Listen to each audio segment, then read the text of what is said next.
The long lead items is the procurement for material which takes several weeks to deliver. It includes maybe processing the LBO, manufacturing, delivery.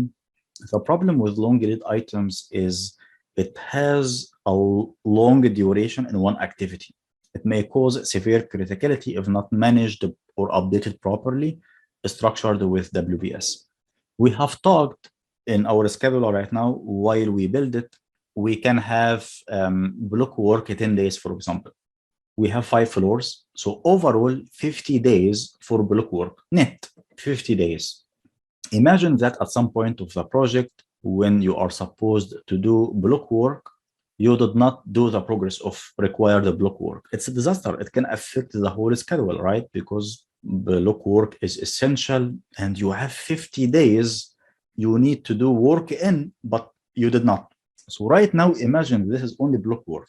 Long lead items are procurement activities for material which takes several weeks to deliver.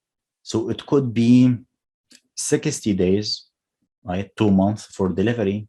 So this is the equivalent of the overall duration for the whole block work, for example.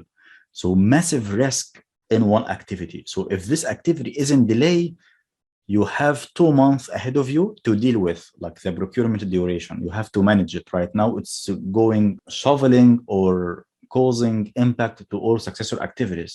So that's the equivalent of multiple floors in a single activity, all stored in one activity for a long lead items. So it should be in the project because we have to deal with procurement, but really pay attention to in your planning, for example, try to keep high total float, because if there is low total float, if it's delayed by 1 week or so, it's going to cause negative, because all the successful activities along with this long duration activity will constitute the remaining scope. And at any point in the project, if the remaining scope will not fit the remaining time, it will give you the alarm, negative float.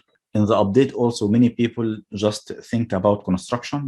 They are busy updating construction and they miss updating the long lead items, because sometimes the project team does not have the information about the LPO date or when the manufacturer started. We don't typically have this information.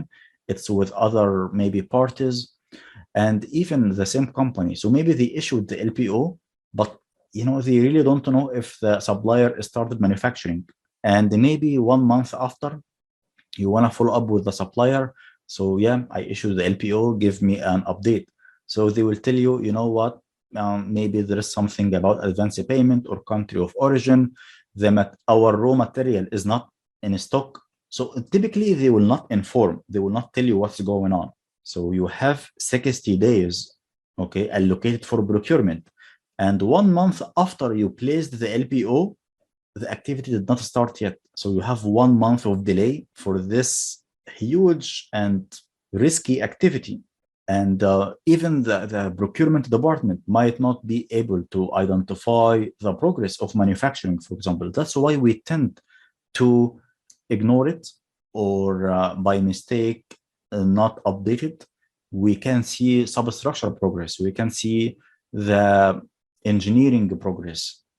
Because we live and breathe the project, we can see that on daily basis. It's easy to get this type of information, but procurement is a bit tricky. So what about delivery? Maybe it's delivered, but maybe the general manager, he is the only one who knows if it's delivered and it's in the port. But maybe, like the site team will not be aware of. Some project managers also are not educated about planning. So they know the information. Yes, he has been notified as a project manager, but he did not pass the information to the planning engineers to update the schedule accordingly. And really, the planning engineer hasn't by any chance crossed his mind to update the procurement activity.